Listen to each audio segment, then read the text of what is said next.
Commission meeting to order.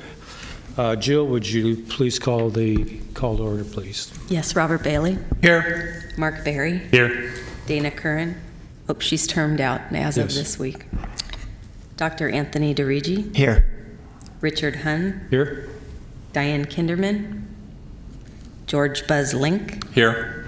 Margie Namba. Eric Rivero Montez. Here. Mark White. Here. We have a quorum. Thank you. As Jill just indicated, Dana Curran, our vice chair, has termed out and decided not to reapply for a position on the commission. And so one of the things we'll be doing tonight is taking a vote to assign a new vice chair, which we'll do during the process here tonight. So let's start with the introduction of commissioners. Please briefly state who you are and who you're representing, starting with you, Bob, down the end of the podium. My name is Robert Bailey. I represent the cities of Folsom, Galt, and Isleton. I have 35 years in solid waste and transportation and 10 years of teaching in the environmental health field. Hi, my name is Mark Berry, and I represent the City of Sacramento. I'm currently a transportation land use planner for Caltrans.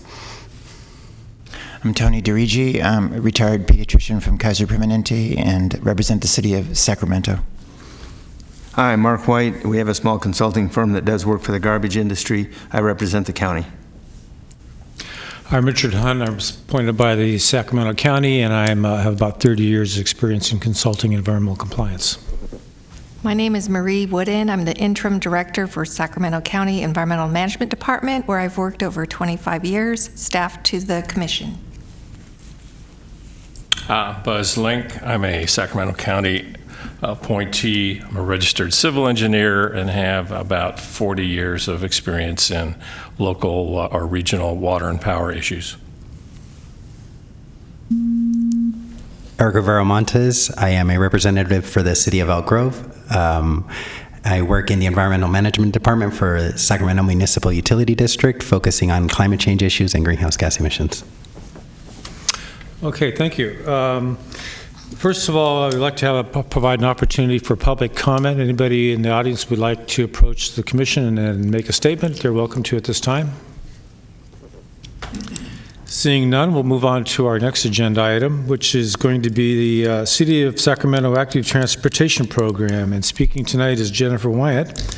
And Jennifer's with the Department of Public Works, and maybe you can give us an introduction and go ahead. Certainly. My name is Jennifer Donlin Wyatt. I am with the City of Sacramento in the Public Works Department. I've been with the city for about a year now. And we're doing a lot for active transportation. It's a pretty exciting time for the city. I'm going to give you a quick overview, and I'm really happy to take any questions that you might have. Perfect. Wonderful. Thank you. What good timing. Okay, so tonight I'm just going to quick overview of how we do our planning, transportation funding, our year in review, which is essentially June through May, and then current projects and efforts. So we follow, as you probably are well aware, our general plan, our area plans. We have a number of corridor plans, and then probably most importantly for active transportation, we have our bicycle master plan and then our pedestrian master plan. How we fund our projects in the city, this is a surprise to a lot of people. They don't realize that we actually don't get any general fund for any of our active transportation projects. This is an example from our last fiscal year budget, but essentially we are funded through either Measure A, bond measures, grants, gas tax, and the like. We generally use Measure A, particularly for active transportation, as our local match to get grants. Like I say, grants. That's essentially how we fund 99.9% of our active transportation projects, using our local dollars, the little that we do have, as a match for SACOG, state, or any potential federal grants that are out there. These are typical grants that we go after, which is the SACOG regional local grant process, SACOG Community Design, SACOG Bicycle and Pedestrian, and then we get to the Active Transportation Program that is administered by the state and then is also has a regional call for projects. We look at the Highway Safety Improvement Program. The City of Sacramento has been incredibly successful with the Highway Safety Improvement Program. If you're seeing a bunch of pedestrian crossings going up this year, that is in thanks to the Highway Safety Improvement Program. And then other state transportation planning grants. We have our pedestrian master plan that was done a little over 10 years ago that identified areas for focus, but not so much as specific improvements. I'm sure you're well aware that the City of Sacramento is a large and diverse city with some areas like downtown that are pretty well built out for a pedestrian environment, and that we have sidewalks, we have a number of marked crossings, but there are also plenty of parts of the City of Sacramento where we don't have sidewalks and we don't have crossings. And we use the pedestrian crossing guidelines that you also see here as our guide for determining warrants for when we would put in a marked crosswalk. Whether we put in an RFB, a rectangular rapid flashing beacon, or a even more expensive but more effective pedestrian hybrid crossing beacon, which are the ones with the mast arms and the red lights and yellow lights up on top. Last year when I came on board, I can't take credit for the bike plan because it was essentially done by the time I joined the city. However, I did bring it to council for adoption. Similar to most bike plans, we have a network of existing and planned bikeway improvements. I think one of the key things that I was actually able to contribute to the bike plan was the bicycle facility selection guidelines that you see here. This graph helps us determine what is probably the most appropriate bikeway facility in relation to the vehicle volumes and the vehicle speeds. So the higher the speeds, the higher the volumes, the more separation the bicycle facility should be from the roadway. So for example, a residential street that has low volumes and low speeds, we don't need anything special. That's fine, we can do it as a bike route or a bike boulevard. As we get to like 10,000 ADTs, and that's what we're talking about, average daily traffic, and we're hitting about 30 miles an hour, that's where we want our bike lane. Sacramento standard bike lane is 6 feet wide, and that's something that we consider. As we go up to higher speeds and higher volumes, we're looking at a buffered bike lane where you have not anything vertical separating, but you have painted hatching anywhere between 2, 3, or maybe even 4 feet if we have the real estate for that. Then once we get up to really higher speeds and higher volumes, not necessarily together, it could just be higher volumes. For example, downtown, we don't have high speeds, but we certainly have a high volume of cars. We have what we call a class 4 or a separated bikeway. A class 4 separated bikeway, that's Caltrans terminology for class 4, is basically the bikeway facility has some sort of physical separation between you and the moving vehicles. It could be something from a delineator post to a car. And we're going through design of 2 of those projects right now and looking at the potential for them downtown. A quick year in the review. So one of the things that the City County Bicycle Advisory Committee is tasked with is an annual update to council. We actually haven't updated council yet, but I have prepared the update for them as part of this year in review. And we typically break things out into what we call the 5 E's, which is engineering, education, enforcement, evaluation, with the overarching goal of equity. I broke it up a little bit differently for the year in review because it didn't quite fit nicely into those E's. So I'll quickly go over what we've done in the 2016 to 17 year. We adopted the goal, a Vision Zero goal. Vision Zero is, I'll go into it a little bit more, but the philosophy that serious injuries and fatalities on our roadway network are unacceptable and they are preventable. And our city council has adopted that. And in January this year, they adopted the goal for 0 traffic fatalities and 0 serious injuries by 2027, 10 years from now. So that was a very, very big moment. They've tasked us, me as the project manager, with finishing our action plan about how we're going to do that. It is ambitious, but I think it is a fabulous way to move forward. Then we also, probably not as exciting, but important, we've adopted our bike parking rack design and placement standards to ensure that bike racks that are installed, whether by the city or by private development, actually function. Rather than looking like a nice piece of art, they're actually able to lock your bike in 2 places, be secure, that sort of thing. That actually took 9 months to get through. It was a little bit longer than I expected, but we were able to accomplish that. Then we moved the City County Bicycle Advisory Committee from a small room in City Hall to council chambers to allow for broader and bigger transparency. We are now broadcast, just as you are, I assume we are being broadcast, on TV and on the internet, and then it lives forever in the archives online. That was a big move for us. For engineering, we had a number of projects that opened up last year. The Big City College Bike Head Bridge down in the Curtis Park neighborhood. The 65th Street bike lanes, it's a pretty short segment, but we were able to take advantage of a resurfacing project to get into bike lanes at the freeway ramps for Highway 50 at 65th Street. One of our larger projects, the Freeport Boulevard bike lanes, opened up, and that was significant. It was a road diet from 4 lanes to 3 in front of a school near City College to provide bicycle facilities. It had high volumes, higher than typically expected volumes for a road diet. So that was a pretty successful project. We're also tracking, this year was not stellar. We hope to do better next year. We installed 46 bike racks and 1 bike corral. We're hoping to amp it up a little bit more for next year. We're lucky enough to have in our annual CIP a line item and a budget for bike parking. So I want to make sure that we fully spend that and install as much as we can in this coming year. And then you might have noticed we also launched our bike share preview. So 50 bike share bikes were rolled out in the City of Sacramento and the City of West Sacramento as a preview to the full regional bike share system that is expected this fall. That'll be in the cities of Davis, West Sacramento, and Sacramento. We're hopefully going to be entering in our planning stages very soon. It's being led by SACOG in partnership with the cities that I mentioned. As part of our encouragement, we did Sunday Street on Broadway, which I'm going to go into a little bit, so I'm just going to highlight that right now. We released a bikeway user map, so a professionally produced bike map that has a map of all the bikeways in the city on one side, and then some educational pieces on the back side, so folks, for example, know their hand signals, or how there are 3 different ways to make a left turn. You can choose the way that best fits you, those sort of things. We also rolled out our pilot bikeway wayfinding program. You'll see that downtown. We're guiding folks currently to Cesar Chavez Park. It's part of our process to figure out, are these signs working? Do they make sense? Does the community understand what they are and how to use them?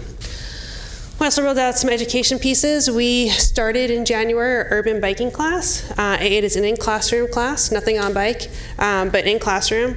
The classes have been full every month since January. It's pretty exciting. It's an hour-and-a-half class, free, open to any City of Sacramento residents, where they learn their rights and responsibilities, but also how to enjoy the ride. And staff have gone to a number of training.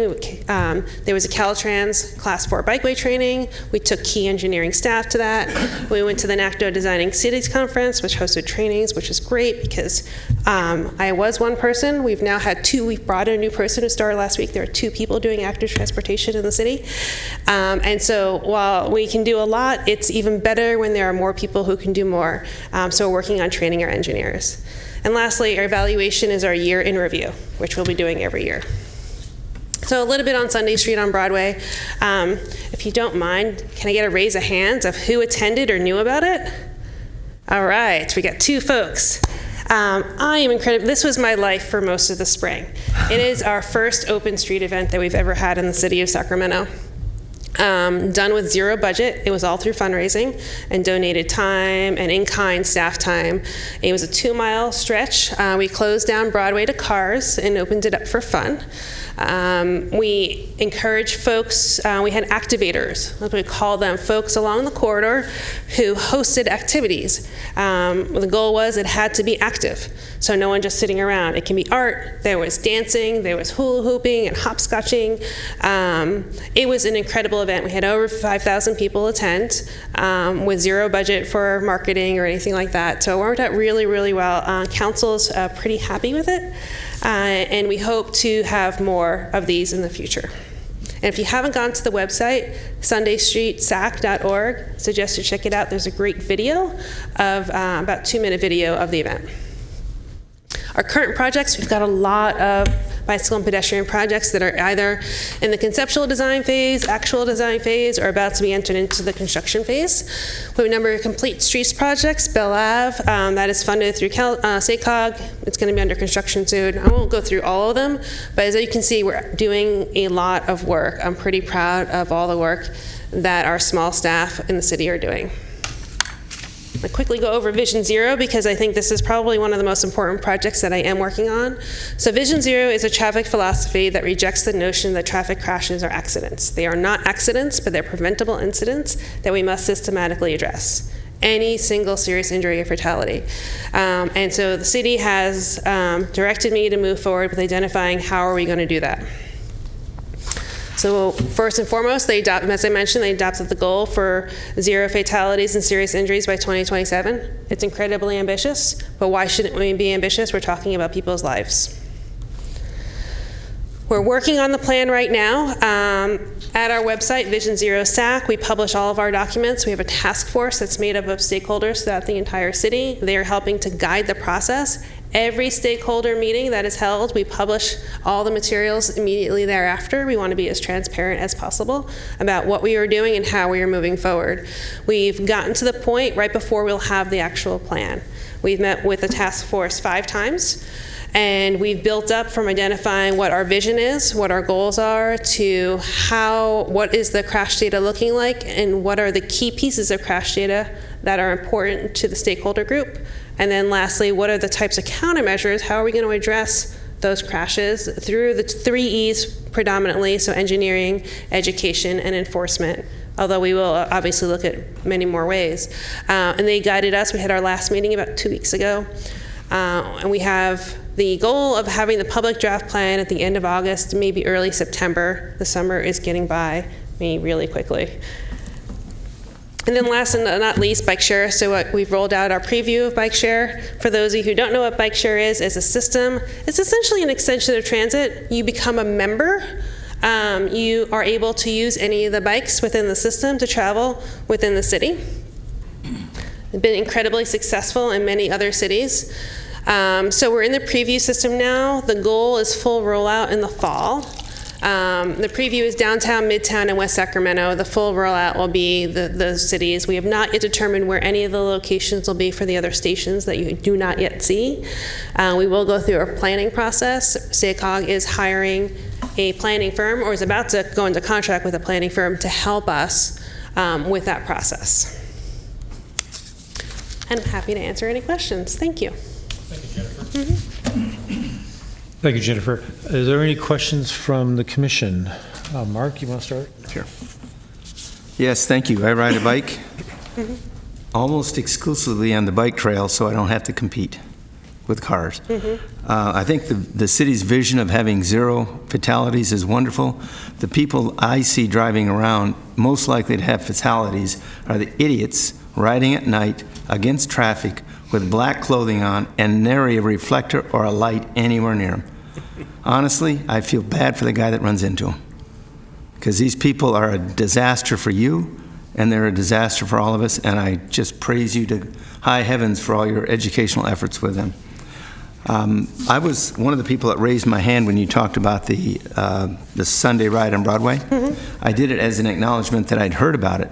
I think your outreach through TV was excellent. I wish we had gone, but for a couple reasons we were unable to. But the outreach was great, and I hope the turnout was justified by your efforts. Thank you. Any other comments? Tony? Yes, thank you for the presentation. Gosh, the city budget, then general fund, is minuscule. How does that compare with other cities of similar size? Do you know? They fund bicycling or active transportation? I was actually asked by council last year to do an analysis on that. So we did an analysis based on, there's a benchmarking report that's put out every other year. And so the city of Sacramento actually spends a higher percentage of our transportation budget, which includes grants, on active transportation. However, our overall transportation budget is significantly less than cities of comparable size.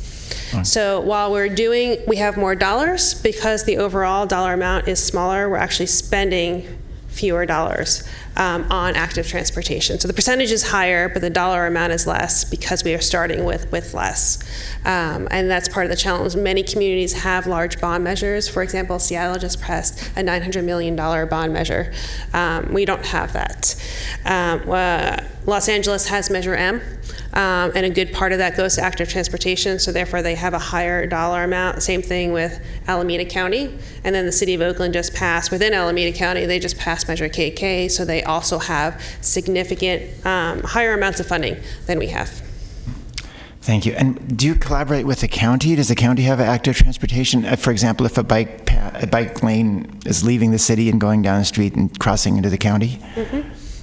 So I have a counterpart over at the city. It's a fellow named Dan Klinker over at the county, and we collaborate. So currently the City-County Bicycle Advisory Committee is a combined both city and county, and we do work together.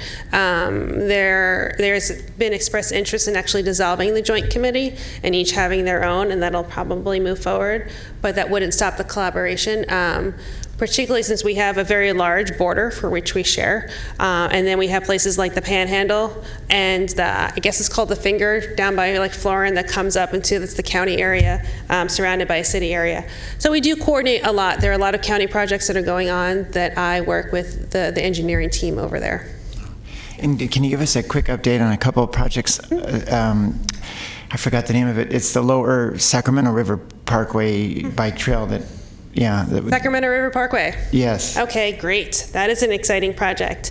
The Sacramento River Parkway has been planned for at least 30 years, I believe, that runs along the Sacramento River on the levees in the Big Pocket and the Little Pocket.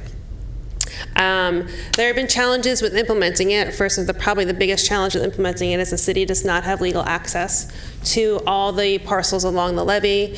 The state attorney general has decided that while the state has access to the private properties, that does not give the city access. So we do not have access to those parcels.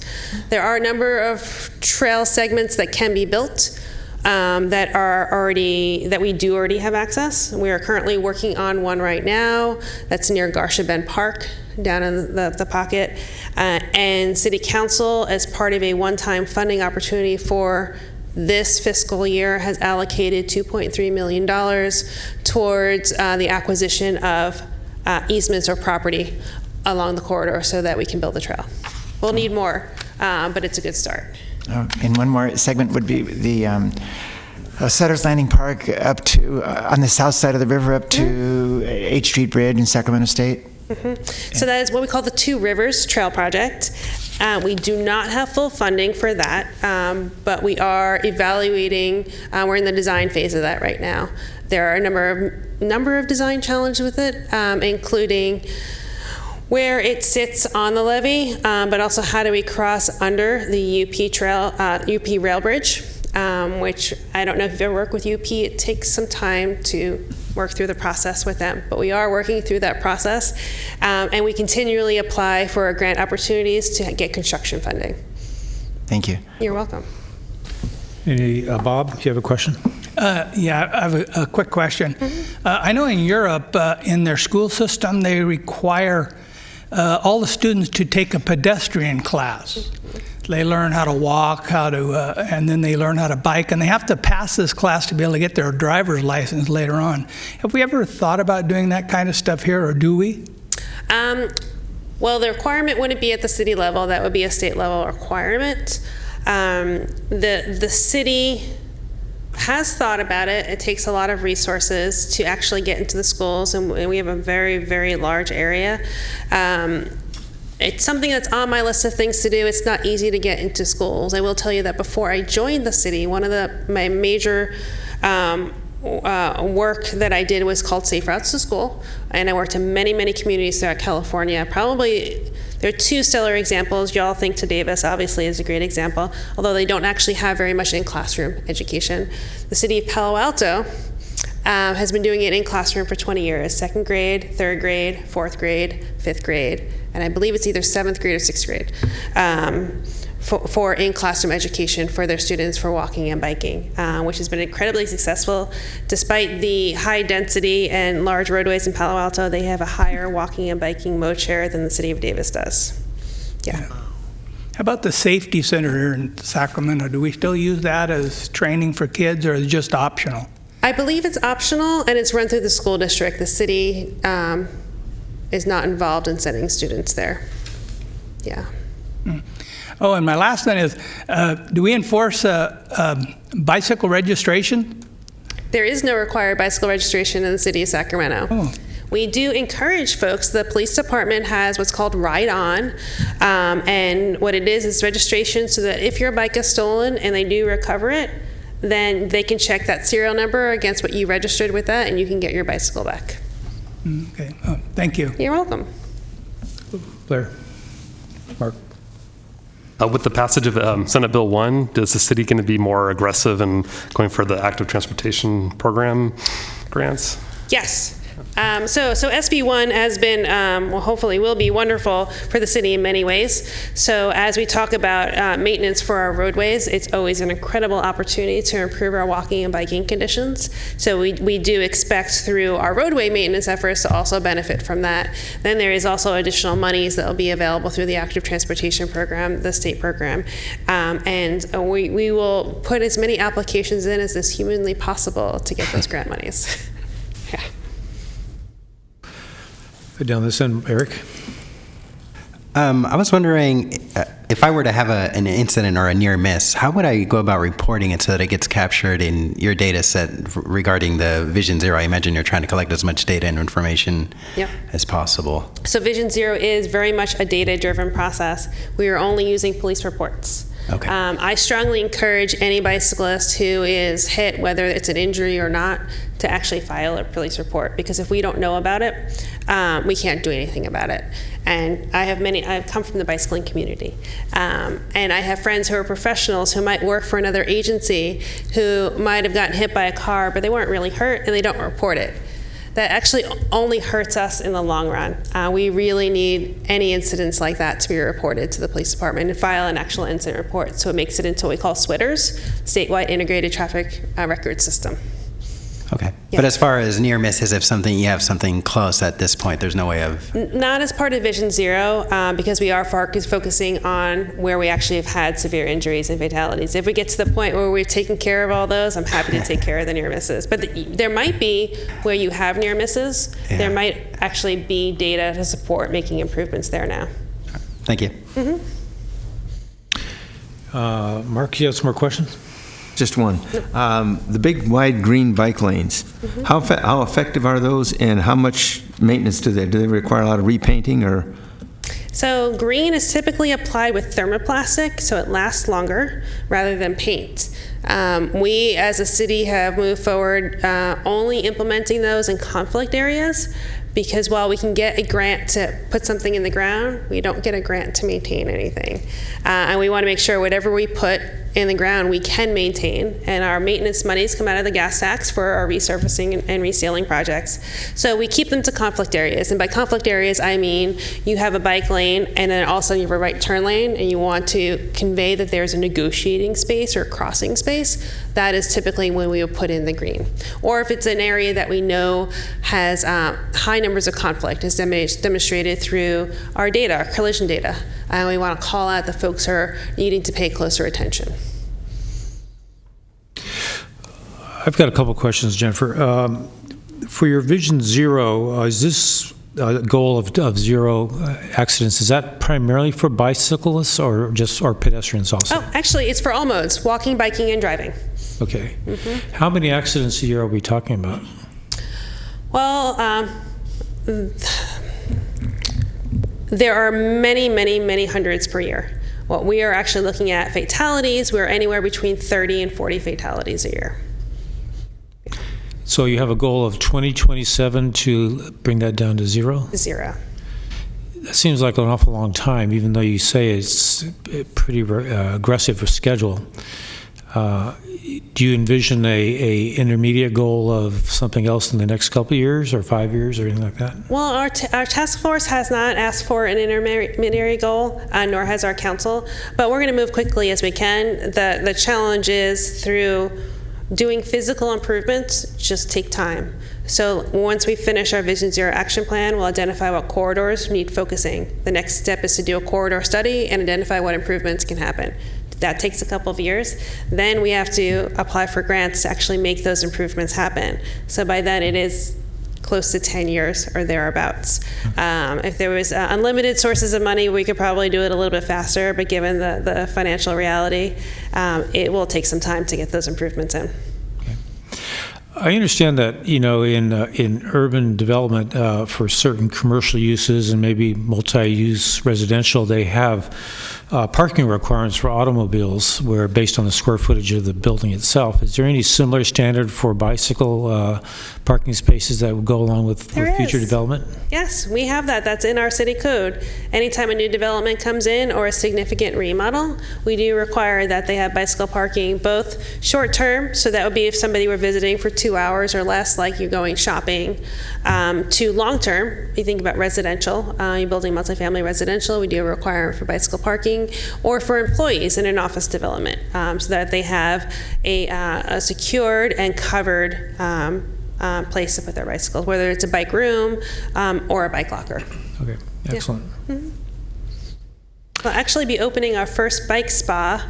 A spa, I mean secure parking area, SPA, but I like to call it a spa. Do not call them bike cages because you put something scary in a cage, and our bikes are not scary. We'll be opening that up at the Sac Valley train station in a couple of months. If you've been there lately, actually it's all ready except for the locking mechanisms, but it's right at the refurbished building. It's a beautiful glass enclosed room with a 2-tier bike parking structure. So if you're ever there, I suggest you check it out. Excellent. Any other questions from the Just a commission? quick comment. So it sounds like you're being asked to do a lot with very little funding, except grants, and grants can come and go. Is there anything we could do as a commission to encourage increase in your budget or anything like that? Well, it's not just my budget. All of transportation is funded this way through grants. Whether it's a new roadway, a new traffic signal, we're always struggling with finding ways to fund signals, for example. I suggest, I look forward to a day where we have a transportation sales tax measure that is successful, that can help fund the improvements that we need. I've seen in communities outside of the Sacramento area who have been successful in getting these facilities built is all through their transportation sales tax measures. Whether it's Measure BB in Alameda County, Measure K in San Francisco, I think it's A in like we used to have in Marin, M in Los Angeles. That's how they get the monies to build their active transportation facilities. So work with your electeds on that. So did you get an answer for your question there, Tony? So just regarding, so isn't the city council, you're not asking for more money from the city council for your budget then? We don't ever. Transportation has never gotten money from the city council from the budget. That is generally funding police, fire, just, essential services. Right. Everything else has to be self-help. Okay. Yeah. So Jennifer, short of monetary requests, is there anything else this commission can do to help facilitate your development of the Zero Vision Plan or anything else that you're actively pursuing at this point? Express your support as we have plans that come forward. That would be absolutely wonderful. And if there's a way for me to communicate with you continually and add you to our list for noticing for things like the Vision Zero Action Plan, which we'll be bringing to the public this fall, I'm glad to have your support. Okay, we will definitely monitor that and keep track of that. Is there an email list that you have for public or an agency like us to follow along? There is not, but our website is sacramentobikes.org. Yeah. We went with the simple URL so folks can remember it. Well, thank you very much. If there's no questions from the commission, appreciate your coming down and making the presentation to us. Thank you for having me. That was good. Our next agenda item is the Sacramento Environmental Vehicle Association update, and Mr. Guy Hall is going to make a presentation to us regarding electric vehicles here in Sacramento County. So, Guy, hello. Well, thank you for the invitation to speak to you tonight. Do we have, there they are. Great. I appreciate the opportunity to talk with you. I think I was here a couple years ago when Sacramento Electric Vehicles received an award as an environmental grassroots organization. I believe At that time, do I remember correctly, Commissioner White, did you have an electric car back then, or? I certainly did. I have a wife now, but no electric car. I'm sorry, say again? I said I have a wife still, but no electric car. Well, bikes are good for movement forward. So, and I would ask for your forgiveness. I gave a talk in New Orleans, and coming back in the plane, the air pressure changes, affected my hearing a little bit. So, if you have to sometimes call out or shout out, maybe the answer, the question as we move forward. So, again, my background really with electric cars is relatively recent, only about 2011. When I was started with the Electric Vehicle Association. At that time I was the president and started up from about a dozen people to we're approaching 650 volunteers. And I'm also on the National Electric Auto Association board. And I'm kind of noted also for having been the only person that's driven an electric car all the way from the Mexican border to Fairbanks, Alaska. And in this picture you can see behind me the pipeline, the Alaskan pipeline, with my car and in front of that. So it's been an exciting couple of years. So what I wanted to hopefully be able to talk with you about today, again, who is our group? What is the Electric Auto Association about? And what are we doing? Talk a little bit about what we see happening with the market right now, why EV owners like cars and like EVs in particular. What is our current situation with respect to EVs on the market?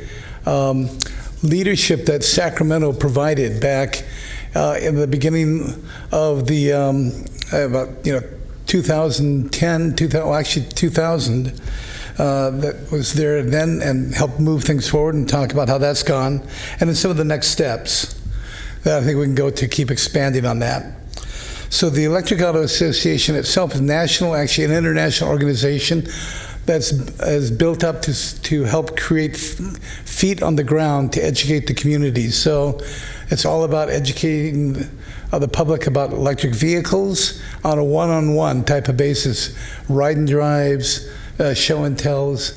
If you happen to be at the Sacramento State Fair this weekend, Thursday through Saturday, you'll see a dozen electric vehicle owners there for a ride and drive with the help of the SMUD and the PEV Collaborative. So you'll be able to actually get in the car and take it for a little spin at the fair. So our goal nationally is to help the chapters be effective and for our members to be a location or storage of information.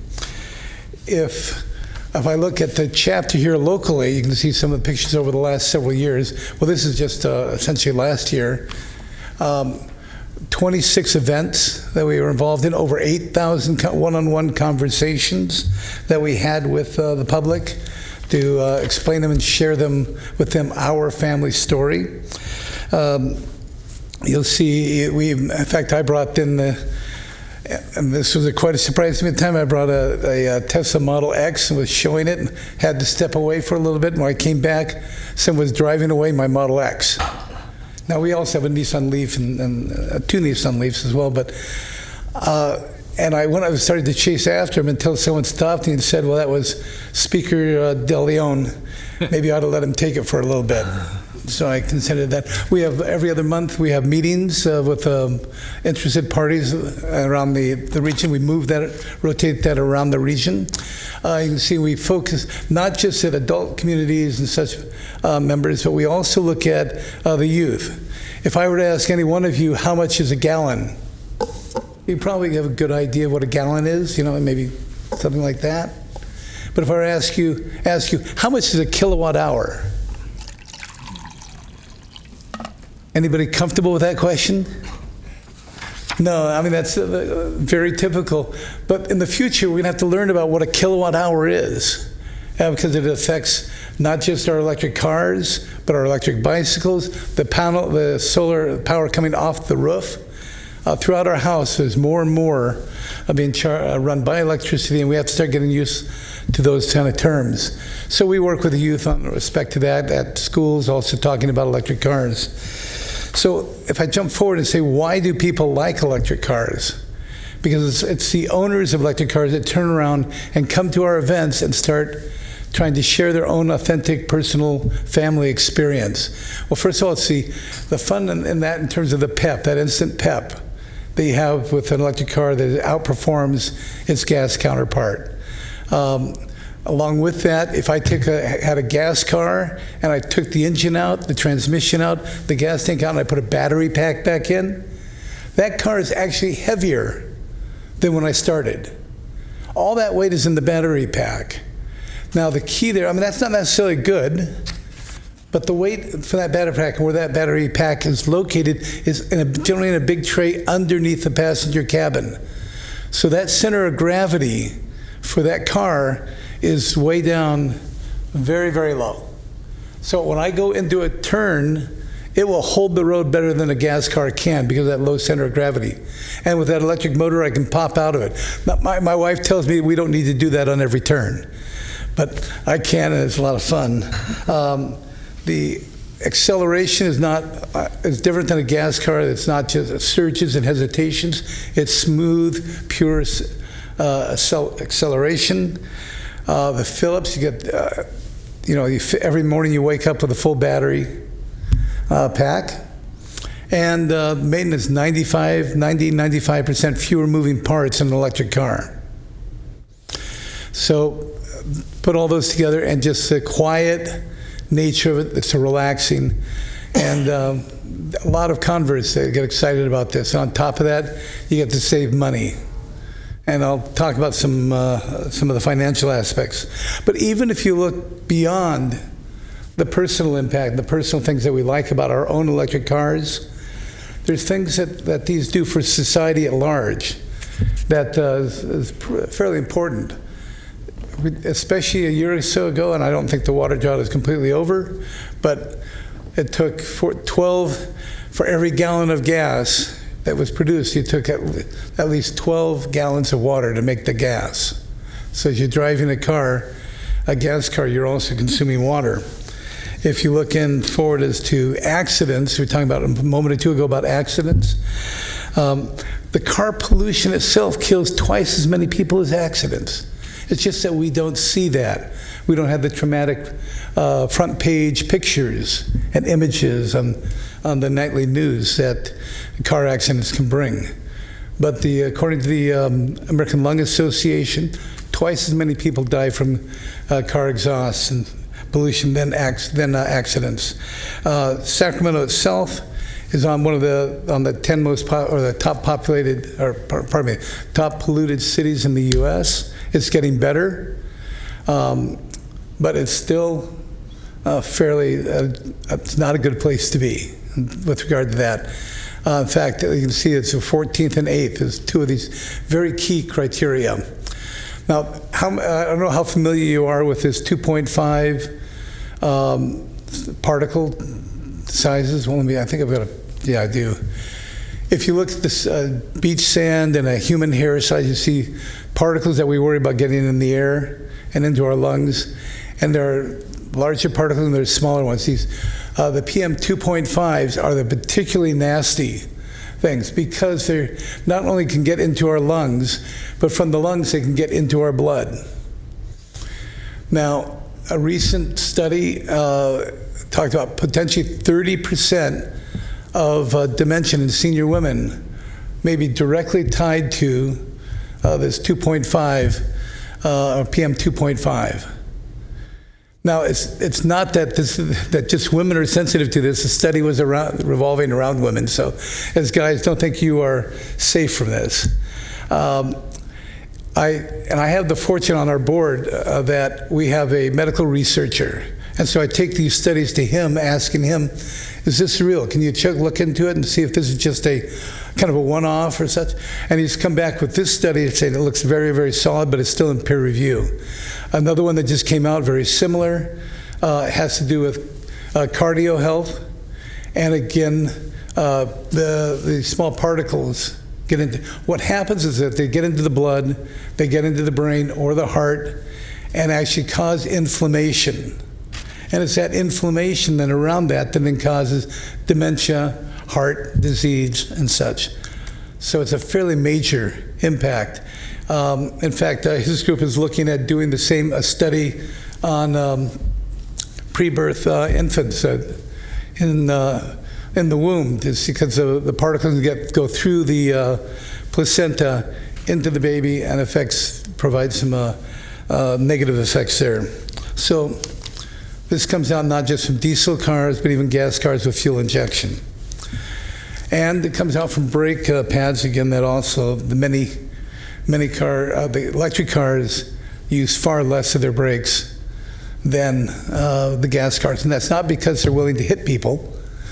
It's because they convert that momentum and that speed back into electricity without using the brake linings. But it's more than just the health impacts. We've got let's look at the economic impacts of what the cars do in our society. Every gas station you typically go by sends about $4 million, generates about $4 million in revenue per year on fuel sales. That money pretty much leaves about half of it leaves the country, but all of it does leave the local community. As you switch to electric, a big chunk of that money stays in the consumer pocket, and the chunk that does get spent goes for local jobs, power generation, transmission, and so forth. So if you want to think about local economy and jobs, let's prevent that $4 million a year from moving out of our community from each gas station. So moving to what's happening, where are we now, what's happening as we go forward. We're at the cusp of a new rollout of a new set of electric cars that will have 200-mile range and be affordable. You probably have heard a lot in the newspaper about the Model 3 from Tesla. They're going to start shipping their first ones this month. The Bolt Electric from General Motors also has been out since late last year. 230-mile range, great car, all electric. Others are coming out with them, including Nissan, Hyundai, and several others. So they're coming out with these 200-mile range cars this year and next, and they'll be matched with. Let's see. Before I get to the others, there are plug-in hybrids as well as the battery electric vehicles. The plug-in hybrids, like this Volt here, can go 50 miles before it kicks in a gas motor. You keep on going all the way to LA. This gentleman here you may recognize. When I read the article about his Volt, he had it for 10 months, 11,000 miles, and he was still on his first tank of gas. And by the way, it only has a 9-gallon tank. So you can get plenty of range with the new cars, lots of range, not just metro cars anymore, than the plug-in hybrids, whether it's the Chevy Volt or the Prius Prime, which has 30 miles before kicking in a gas engine to generate electricity. You can still get the occasional long-range distance that you might need. Stepping back and look at where are the electric cars, where's the market on it going? I think it's important to understand is that we have to think that this is not just a California event. This is not just an issue in the United States. We're doing about only 20% of the global sales of EVs. As you can see, China is doing more than twice as many as we have. They've got about 20 companies that are starting to produce electric cars. They're actually now requiring that starting next year, the auto manufacturers, if they're selling electric cars, have to sell, 8% of their cars have to be electric next year, 10% the year after that, 12% the year after that. So they're pushing on a high ramp. And of course, we've seen pictures of Beijing, Shanghai, and the air quality there. So they have a very significant, not just an economic driver, because they do want to own that part of the business, but this health driver for their people. And I've been to both Shanghai and Beijing, and I remember the first time I asked, wandering out all day, and say, "Is this fog?" I mean, it was very, and nobody wanted to, at the time, nobody wanted to address the question and really answer it. They kind of mumbled about things, but It's a real driver there. Now, to the Chinese, the U.S. and European automakers have asked the Chinese to slow down that growth. I don't see that happening because they certainly have a domestic industry that wants to be getting a strong foothold globally on EV sales and be the dominant supplier for EVs like they are with solar. And they've got the health of their own people. So the U.S. and the Europeans are going to have to catch up. Not to be overlooked, even though it's a small section under the other, India is planning to go 100% electric cars by 2030. 100% of new sales by 2030. And that's an ambitious plan, and they're doing a lot of activities now to make that happen. So, if we look then just more in the United States, you can see the ramp of electric cars. In Sacramento alone, there's about 10,000 electric cars. And that's not the county, that's a little broader region, including Placer, El Dorado, and such. If you think of how are we doing with respect to the other parts of the state new car sales in California, about 3.5% are EVs. And that's certainly rising. But in Sacramento, we're only doing about 2.5%. And so I think we've got some catch up to do there. Now, looking at it from a perspective of global warming, greenhouse gases, and try to avoid that sixth extinction event that people are starting to talk about,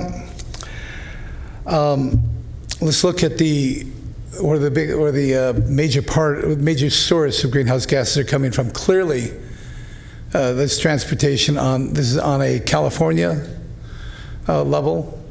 If you look at just Sacramento County, I don't have the city data, but the Sacramento County, again, fairly significant portion, the biggest slice of the pie by far, is again these vehicles. If you look just at the operations for the county, a big chunk just between their fleets and the employee cars, more than half. So these are areas that we need really to target and try to encourage them to shift to an electric transportation. Now, stepping back again for a moment, here's a picture of Mark Geller, who's on the National Electric Auto Association board and also a founder of Plug in America. We work together on a lot of things, a lot of activities. And he just recently put together an article, which I have included, I think should be in your packet there somewhere, that made a couple observations about trying to accelerate the adoption of electric vehicles. But let's start with what a lot of locales did that created some early success. They started heavily with incentives to get electric cars being adopted back in even 2000. But then they were successful, and that brought on congestion for whether it's parking, whether it's charging space for the chargers. But not only let me back.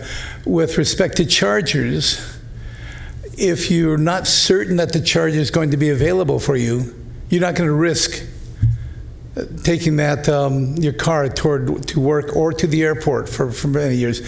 Great early leadership to get the chargers in place, but as a driver, if you didn't know for certain that you could get to the airport and back, you'd end up taking a cab or you wouldn't want to risk your family, your friends, and yourself being stuck there. And it's a very bad image to have your electric car being towed by a gas tow truck. So this uncertainty and the congestion brought out some issues that success created these problems. So they go into what I call musical chair strategy. They say, well, you can't be there for more than 4 hours so we can get more people to use that charger. This is the work to some degree. There's if I look at the example of the City Hall parking garage, they've got email list. I'll get actually to that specific. I'll touch on the City Hall in the next slide. But I mentioned this to my wife for some charge they would put at the the Kaiser Hospital in Roseville. Now you have to understand, my wife is a labor and delivery nurse, takes her job seriously. When I suggested that it may be an issue there and that they may have to sign and say you have to move your car within 4 hours, I got knocked back. She said, "Are you telling me that in the middle of a delivery, you want me to say, hold on there, I have to move my car? Are you nuts?" So the general issue, her example is a little bit more illustrative of the case that it's disruptive to the organization to say, move your car. After 4 hours, we want you to go out and move your car so we can share that parking place. That's not the purpose of the organization. It's not what people are there to do. But that was part of the way to solve it. There were, at the university, Sacramento State College, University, I talked to students. They had a great parking, electric parking that was installed there. And it was they charged for the electricity, but it was very, very reasonable priced. And I talked to one of the students, and they said, it doesn't work because I have to move my car in like 2.5, 3 hours, or I'll get a ticket. Now, I've got a choice of leaving one of my classes early or being late for the other class, and or risk getting the ticket. So again, it's another disruption to what that organization, the educational organization, is there to do. But that's how we solved it, parking violation. Now, Mark, in his paper there, made a couple of great observations. He said, wait a minute, we were successful with this, so our reaction to being successful is to stop doing it and to try to back off from it. Well, we were just getting started, and we have more urgency now than we did before. So he wrote again this paper that you have in front of you. No place like no place like work. The underwhelming case for overwhelming case for underwhelming power. Forgive me, but what he says is you can go to a level 1, a trickle charging through the whole workday, and just leave that car there. You get twice as many chargers or better, and just let that car charge. That'll give typically 36, 40 miles per shift, which is more than enough for most people and what they need on their commute. And again, more than most people. I said the examples I looked at were 90% of the commuters that would work fine. And the cost of that electricity, if you give it free, and we say, people like free.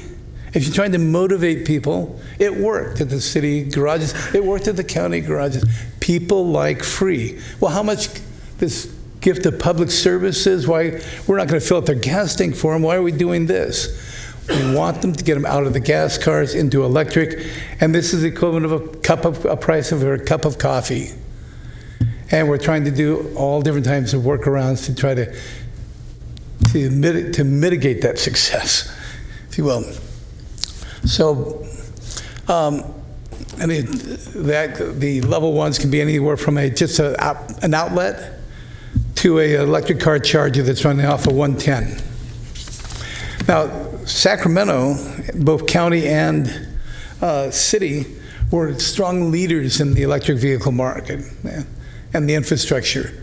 Early adopter, they did some great work. They created an EV policy back in 1993. I think that showed tremendous leadership. And they provided free charging, something free parking. And that included free charging at the Sacramento airport. We're back in, like, let's see, I think I may have a picture later. But the EV1s went to the Sacramento airport for charging.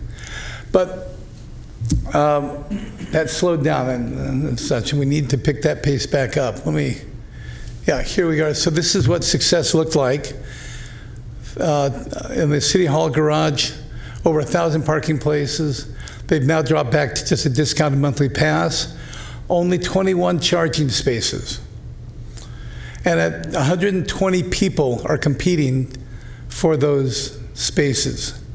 All right, now, it's 120 people, 150 people, but let's look at doubling that number. Let's do quadrupling that. Why do we have to stop at 120? If our goal is to reduce the greenhouse gases, as we saw in those pie charts earlier, then the question is, do we really want to stop at 120 in that garage? Now, so what I'm asking the city and the county to do is to consider that 1993 policy and build on it, shift over to more trickle charging, especially the example of it at an airport. If I'm going to be there for all day or all week, I don't need to have my electric car filled up in the first 3 hours. All right? Now, to make that revenue neutral, I think you need to discount, you may discount the electric vehicle parking, but then increase the internal combustion engine parking, car parking. Encourage people to get out of those gas cars to not just EVs, but to whether it's carpooling, whether it's bicycles, whether it's mass transit, number of alternatives, but let's raise the cost for people to do the gas polluting vehicles and ask them to seek alternatives and encourage the alternative electric as well as others. This quickly just shows again this what we call level 1, which is gives you about 4 miles of range per hour. Level 2 is what historically everybody's focused in on the past. And I think it's the wrong type of charging for many of our environments. The airport to have that level 2 there is kind of silly. The parking garage to have to be able to charge your car up in the first couple hours and actually move the car is not an optimal. So going back to more and more trickle charging, like they do in Alaska to keep the car engine warm throughout the day. Every car space in Alaska has got an outlet, so you can keep your car warm during the winter. And then augment that with DC fast charging, which I'll show some pictures of DC fast chargers here. The city's doing some great work in this, including arranging for several that'll be along Southside Park. SMUD has done several DC fast chargers in the region. So blending the two together, the very slow trickle charging and the very fast DC fast charging can be a great marriage together, because when SMUD put that DC fast charging out at the airport, even if I wasn't sure that I could get a regular plug while I was there, I knew I could come back and use I'll call it the gas station model, but use the fast charger to give my car the electricity needed to be able to get home. And by the way, the DC fast chargers are not just to fill up your car. Generally, they're to top off, add whatever you need to get home or to do what you need to do. My wife I'll be down doing errands in Sacramento with my 2011 Leaf, or 2012 Leaf, and she calls me on the phone and says, will you do a bunch of other errands while you're there? I will look and say, I think I can make it, but if I stop by one of these fast chargers for 9 minutes, I had 25 miles of range onto my car.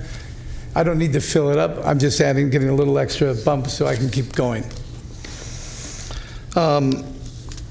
Here's where the current set of, we've got about some 20-some DC fast chargers in the region. They're starting to be set up along the corridors. So in addition to being used around town, they're being installed by these California Energy Commission, SMUD, Nissan, others to provide corridor charging as well. So this example I provided of the airport, again, early leaders. There's the EV1. If people see the Who Killed the Electric Car movie, all right. So the EV1 was part of that story.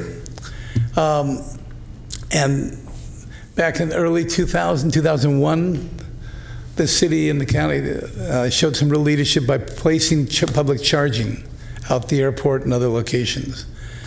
So, and just recently they've added not only the DC fast chargers I mentioned, but they added 12 trickle chargers, so that movement in the right direction. And again, the two between the trickle charging and the fast charging, they're a great match.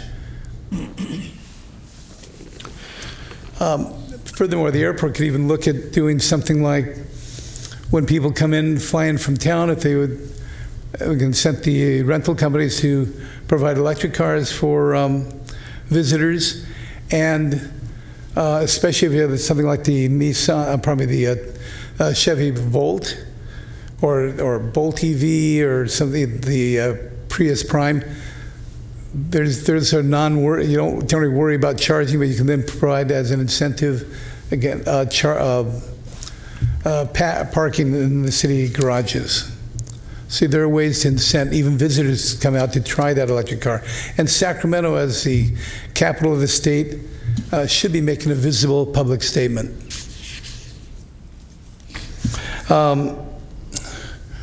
The used market, especially for those, I used to say that, or some people have said this is for the economically disadvantaged communities.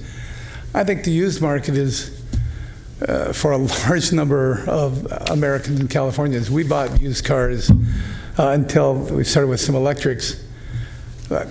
Used car, people, even if you gave them an incentive, don't necessarily go out and buy a new car. Then we will buy used cars. The used market, the market for used cars is very confusing. You can't take the car to a mechanic to ask him to look over it. The incentives for the new cars that affect the used car price vary wildly, and we'll look at something here in a moment, another slide. But the range can vary. The expected life of that car, as a buyer of a used car, I'm pretty comfortable with what I can expect if I got a Ford Taurus, how many miles I can expect on that car, but that's still uncomfortable and not clear to a lot of buyers of electric cars, used electric cars. So this, if you would please go to the handout of this slide instead of looking at the one that I'm projecting now.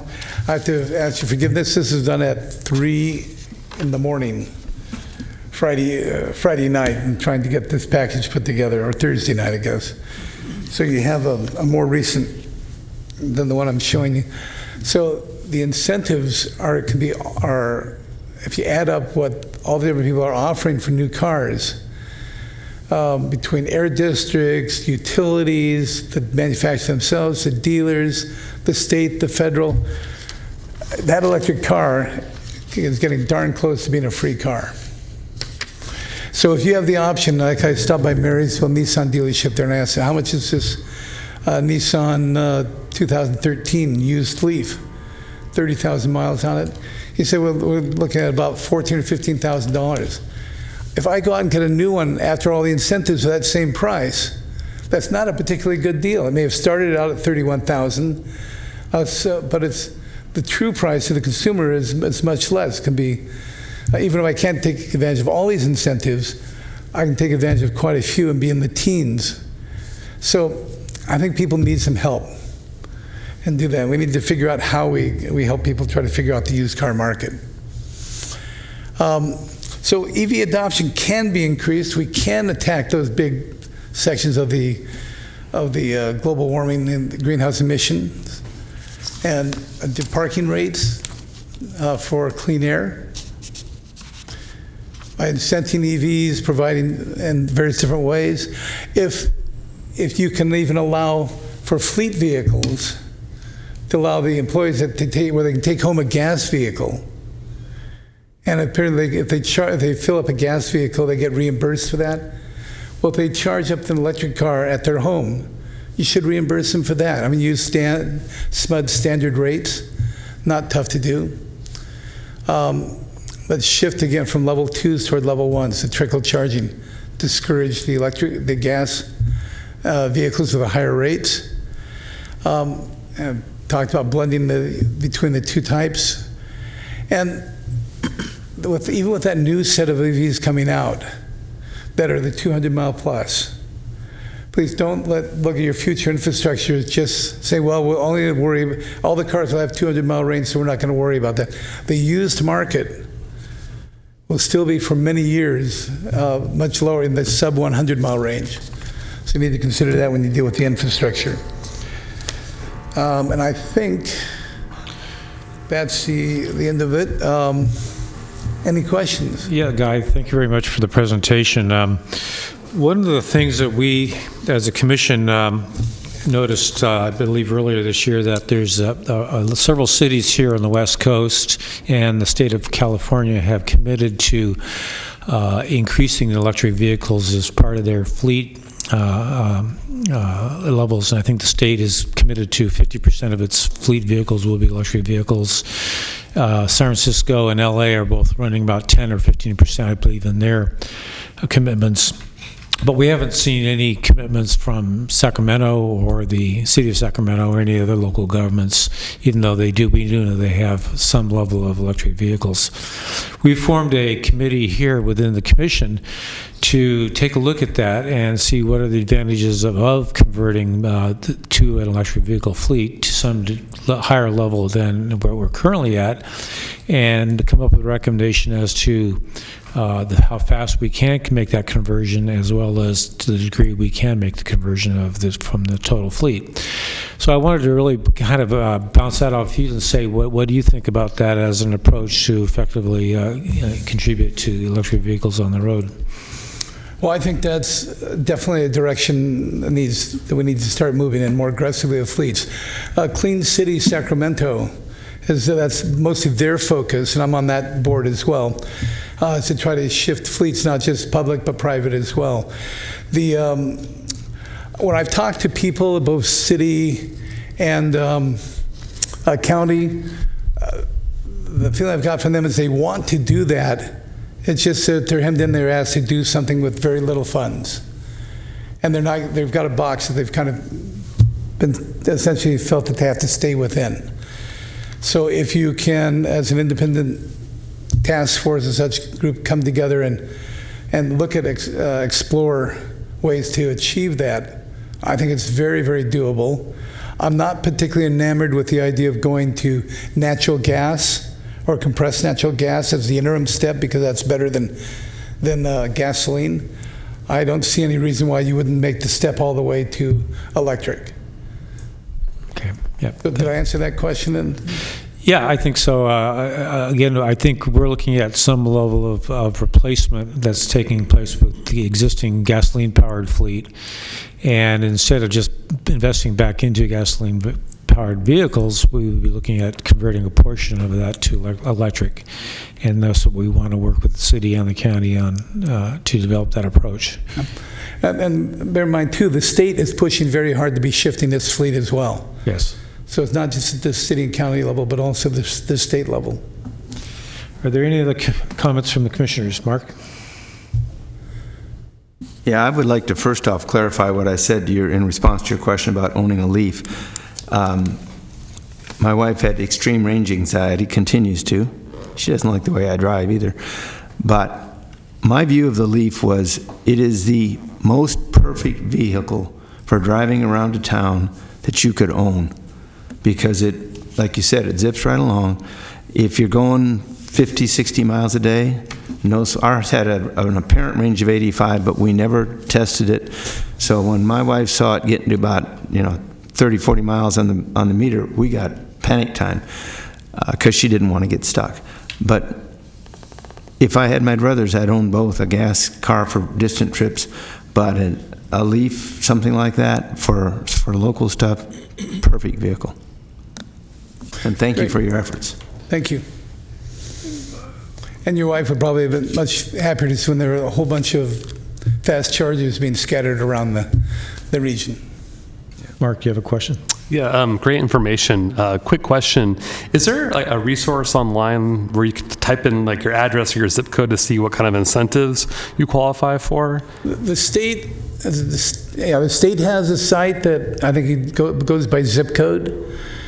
And we'll point out about incentives at different locations, like Stockton zip codes get $3,000 for the air district. El Dorado has $1,000. All the utilities feed into that. So I will follow up and send that linkage to the council, the commission, if you'd like. Great, thank you. Any other questions from the commission? Buzz? Yeah.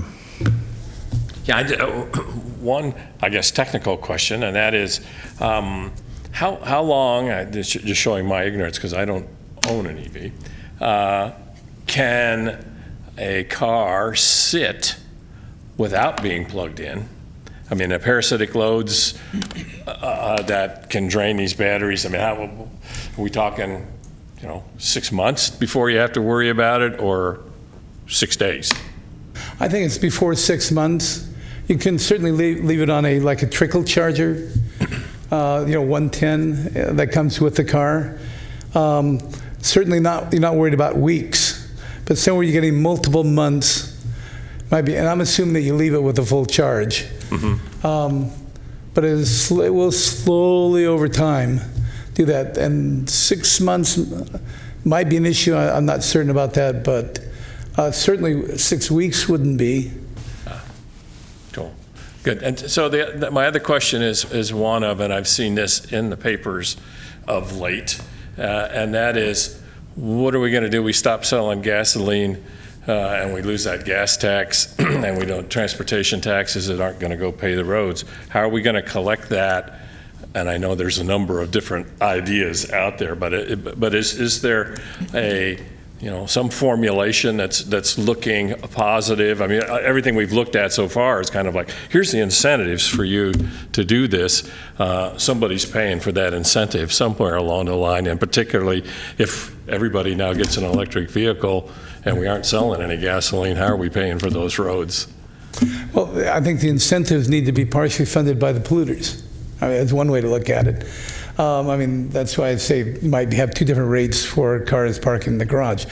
In terms of the road, if you're referring to like road tax and road use, that is a big issue as more and more cars do switch to electric, or as that's a concern. But the bigger one is as we get there, more people switch to high mileage cars, high miles per gallon cars.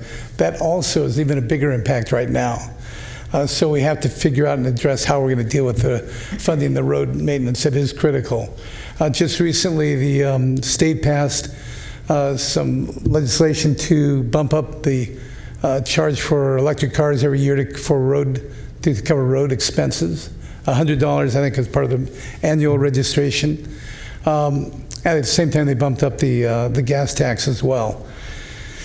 But we need to, right now, we're not asking gas cars to pay for their externalities that they cause in terms of health, in terms of the pollution and all that. And I'd like to see eventually some more like a carbon tax. Gradually, we're including them already as part of the cap and trade. Their price of gas has gone up a little bit. That we probably need to be a little bit more aggressive because we have to make that transition. It's more a matter of when and how fast we want to move it. Yeah, I recognize that there are certainly benefits beyond the incentives that you're giving here, that the health benefits are certainly significant. Yep. My only concern is, and I'd like to see us all be able to find a way to justify having an electric vehicle. I think that'd be great. But at some point, these things can't ride on air. So you got to get them. And I recognize that automobiles, the wheel loads on automobiles, even though they're slightly heavier with an electric vehicle, are not the issue here on private automobiles. It's trucks that are destroying the roads out there. What's the prognosis for trucks, heavier duty vehicles beyond what I'll just call the individual's vehicle here?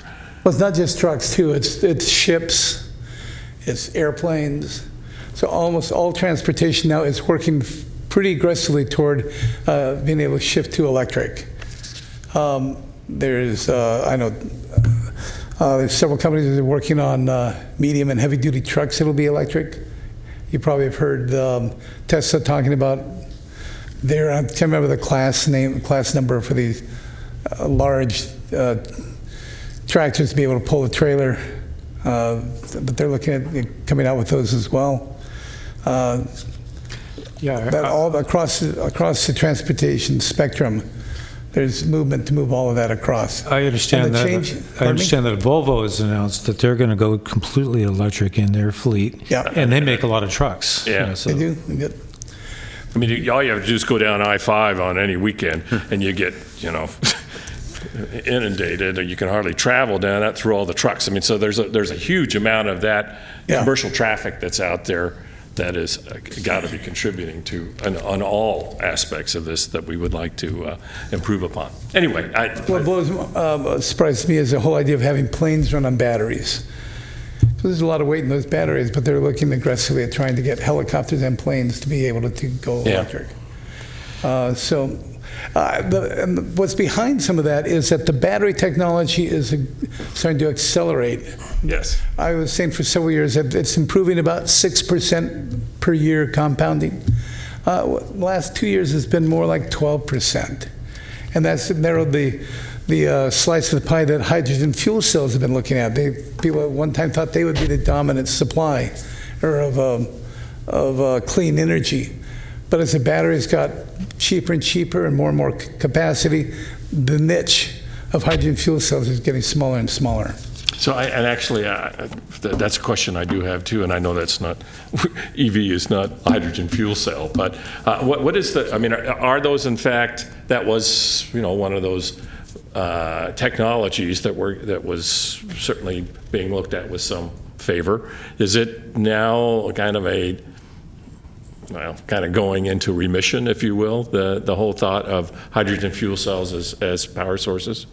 They certainly have got some big challenges in front of them. I mean, they still are having to try to bring down the cost and still continue to try to scale up the technology, along with setting up the infrastructure that's much more expensive than electric cars. And perhaps their niche will be more some of the big heavy-duty trucks. I mean, I'm not counting them out yet. But their slice, their niche is getting tighter and tighter as the batteries get better and better. Yeah, good. Well, thank you very much. Yeah, thank you very much, Guy. We appreciate your presentation. You've had a lot of information that we need to think about, so thank you for your effort. And I guess there was to be one thing I'd like to suggest for the future is that you consider if you haven't done so already, getting a fairly deep presentation on autonomous. Because the impact is going to change to our cities and counties. It's going to be far more dramatic than even electric cars. And it's going to be a lot sooner than most people think. So we can end up with sort of there's a heaven or hell kind of situation coming down with this. But if we can get in front of it, it can be heaven. But if we let it run its course, it'll be hell.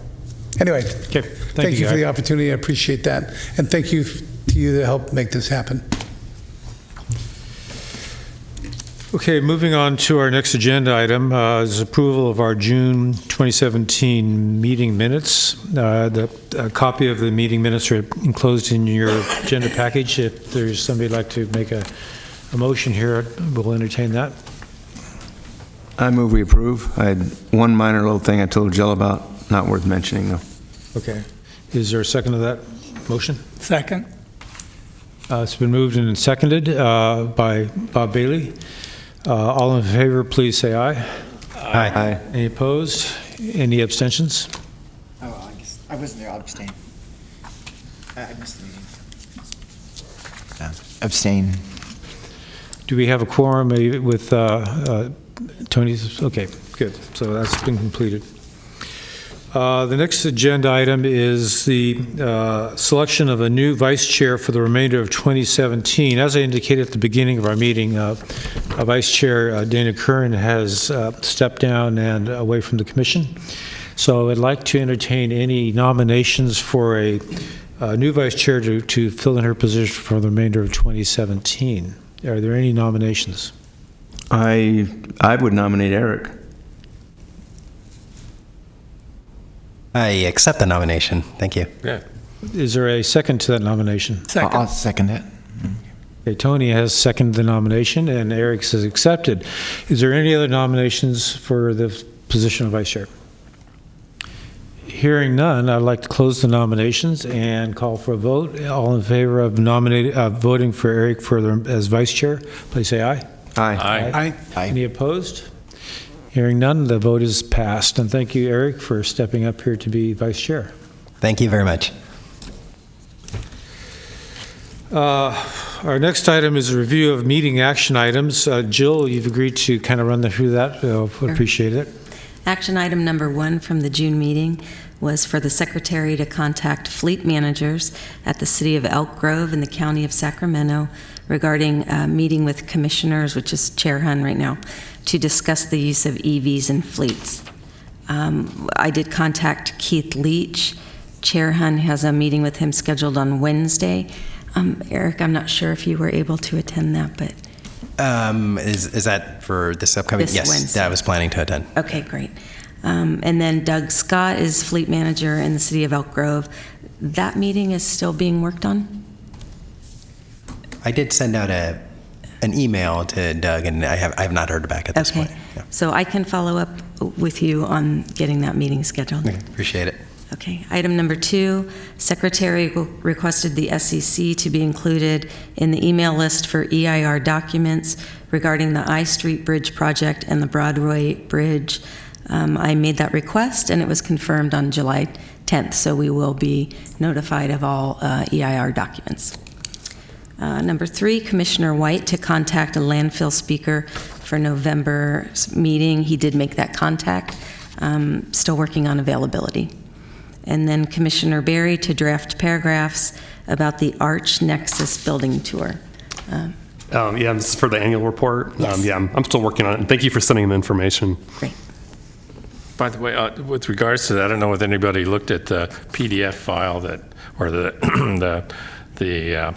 PowerPoint presentation, I don't remember which one it was now, that EMD put together, but I thought that was quite informative. I thought it was well done, and I for one, appreciate that was put together. Thank you. Okay, thank you, Joe. I appreciate that. Item number 10 is reports from our permanent committees. The first one is the Environmental Awards Committee, and Dana was overseeing the chairmanship of the awards committee. Now that she's gone, we need to select a new person who will step up to or volunteer to oversee the activities of that committee. Are there any of the existing committee members who would like to step up to take on the lead of this committee? I'm not on the committee, but I would like to join and become part of it if I could. Okay, that sounds very good. So you'll definitely be a part of the committee, and do you have time to take on the lead role of that? Yeah, I would like to. I would go ahead and accept that. Eric's volunteered to take over that role. Thank you very much, Eric. Is there any reports from the webpage committee? Yes. We just looked over the webpage, and we're still waiting for the links that were approved at the last meeting to be included, and Jill is going to follow up on that. Okay. And finally, the 2017 Annual Report Committee. There's no activity at this point. We're still collecting information, and we'll be putting that together as the year continues to develop. So there's no action at that point in time.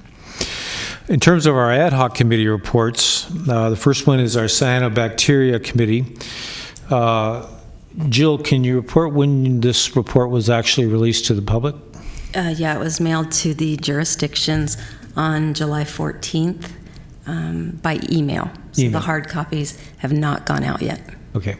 So this report has been released to the public. It took us a while to get to this point, but I'd like to say thank you for all your efforts to put this together, and we definitely make it available to a broader area of interest.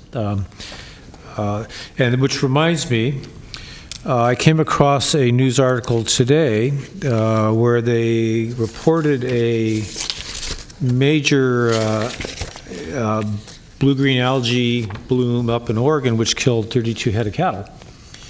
And it hit the news on the internet, and they're talking about this as a very significant incident, and they've not seen this one encountered of this size before. So I think our report is timely, and I'm seeing more reports of cyanobacteria and harmful algae blooms occurring throughout the state as we're now proceeding through the hot summer months. So hopefully our report gains some traction here locally and brings attention up to a higher level of detail. I have a comment. Sure, go ahead, Mara. Jill, I propose that we place this report on EMD's website. I will do that. Mark, go ahead. Marie, question for you. So we have this algae thing occurring now at a time when we've had major rainfall. Would we expect it to be more serious when we have a drought condition again? I'm sorry, can you repeat that? I'm sorry. Would we expect that the algae situation would be even more serious when we have another drought? If we have a drought, we have less water, so I would think that you wouldn't see as many HABs. Is that what you're saying? When there's a drought, there's not going to be as much water available, so. But to me, it seems like moving water is going to move the algae away. I guess I'm thinking of the severe drought we were just in. Yeah, that's what I'm thinking of, too. So I think when you do have stagnant water, and I'm going to mention that in my report, the EMD report, with high temperatures, that's when you're going to see an increase in the HABs. So. Okay, thank you. In regards our electric vehicle fleet committee, like Jill just indicated, we have some meetings set up with the county fleet manager, and we're going to be discussing their current management using electric vehicles and how the information we would be looking forward to prepare our report. So that'll be happening this week. Mark, go ahead. One of my assignments for the electric vehicle thing was to look at greenhouse gas emissions as a result of the cradle-to-grave situation with electric cars. It was very, very hard to find. In fact, I did the research. The resource I found indicated that because there's such a wide variety of vehicles, electric vehicles, it's going to be difficult to put down an average number. But I have to tell you, what I did discover is that the California Air Resources Board has a report on midterm review of advanced clean cars. If you're interested in how clean our cars are getting and what's involved in that and how the auto companies are responding by stepping up faster than they need to, go look at that report. But do set aside a lot of time, because it's extensive and there's lots of data and it's all very well referenced. It's really a good piece Does of that work. report discuss electric vehicles or? Oh, yes. Could you provide that a copy to Jill so you can distribute to them? I'd be happy to provide her a link. That'd be great. Mark, if you're interested, I can give you a link that shows our greenhouse gas emissions per megawatt hour so that you can kind of see how much each megawatt hour how much emissions result for each megawatt hour, and that might give you a basis to compare a vehicle versus an electric vehicle versus a gasoline vehicle. It might give you an idea, at least in how it works here in Sacramento. Well, it would allow us to compare emissions, because what you're talking about is emissions, right? Yes. And EVs are zero, so anything. Well, yeah, I guess this would be Plus more not just the tailpipe emissions, but rather including the amount to generate the power. Yeah. Yeah. So if you're interested in that, I could provide you some information on that. Okay, I have a chart that compares, but yeah, that would be interesting. Okay. And for our region, which for is our, even for more our region important. in particular. Enough of that discussion? Okay. Moving on to the outreach element on our agenda. Last week, we compiled a partial list of local environmental commissions. And this list is attached into our agenda package. And I was able to put this list of about 20 other local environmental commissions throughout California in about 20 minutes. So I think if we did an additional investigation using a Google search, we could probably double this list fairly quickly. And what we're finding is that there are quite a few other environmental commissions out there. They're not all similar to our environmental commission. Some are regulatory in nature, other ones are advisory, like similar to ours. Most of them are representing single cities, and one of them is from the county of Santa Cruz, so it's the only other county environmental commission that I was able to locate to date. So what I would like to do is propose, if it's in the interest of the commission, is to develop an outreach plan to see if any of these other commissions are interested in sharing information with us, and to some degree collaborating in terms of information that we've developed or studies that we've conducted, and maybe create a forum where we can exchange information out there. And maybe start this with maybe a survey of what these commissions actually do and their responsibilities and their authorities. and we can maybe create a broader survey of how we all may be able to interact and share information. So is there any interest from this commission to do this at this point in time, or any objections if we do proceed along those lines?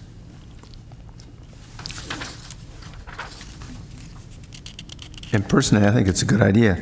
The cities that you identified are wide-ranging, different kinds of interest, different levels of environmental concern. It seems like just sort of a broad brush. I think we could find some very interesting information doing a survey. Given that there is this interest to continue with an outreach effort, is there any volunteers who would like to work with me to put together an effort to conduct this outreach? I would like to volunteer. Great. Eric, that's one. I would too. Oh, Mark, perfect. Okay, so that's 2 volunteers that'll help me on this. And it won't be a major effort, but it's maybe something we can do with a quick search. Thank you very much. That's the end of that topic, so we're moving on to the Environmental Management Director's Report. Marie, would you like to speak? Yes. Environmental management continues its efforts to enhance monitoring of harmful blue algal blooms by working with the Arden Arcade Creek volunteers who monitor neighboring creeks for any unusual activity. The volunteers will be trained to recognize harmful algal blooms, also known as HABs, and report any sightings to EMD staff.